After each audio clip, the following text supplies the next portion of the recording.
तुमचा शिक्षक वर्ग फळा दाखवत होते, तुम्ही कुठे तो फळा? साहेब आता तुम्ही जरा इमारतीची अवस्था पाहिली तर काय अवस्था आहे पहा. आणि हा पुरावा म्हणून शाळेचा वर्गातला फळा आहे. तो फळा आपण पाहून आपल्याला इथं शाळा होती का? इथं पण शाळा होती? हो, त्या ठिकाणी इमारत होती आणि तुम्ही इथं शिकवायचे का? आणि आम्ही त्या फळ्यावर शिकवलेलं आहे.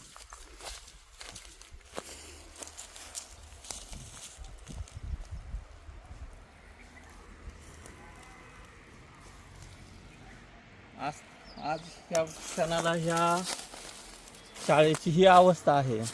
तरी देखील या आणि शाळेतील- सरकार म्हणते शाळा सुरू आहे. सरकार म्हणते, कागदोपत्री म्हणते शाळा सुरू आहे.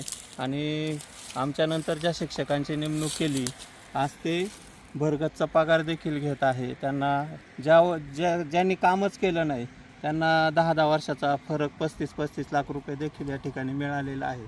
परंतु आम्ही फुकट काम केलं, आमचं आयुष्य वाया गेलं आणि आमच्या जीवनाची या ठिकाणी माती झाली असं आम्हाला वाटतंय. तरी आम्हाला या ठिकाणी न्याय मिळाला पाहिजे ही आमची प्रमुख मागणी आहे. गणपतराव फुलवडेंना आम्ही विचारू का? हो चालतंय, तुम्ही विचारलं तरी चालेल.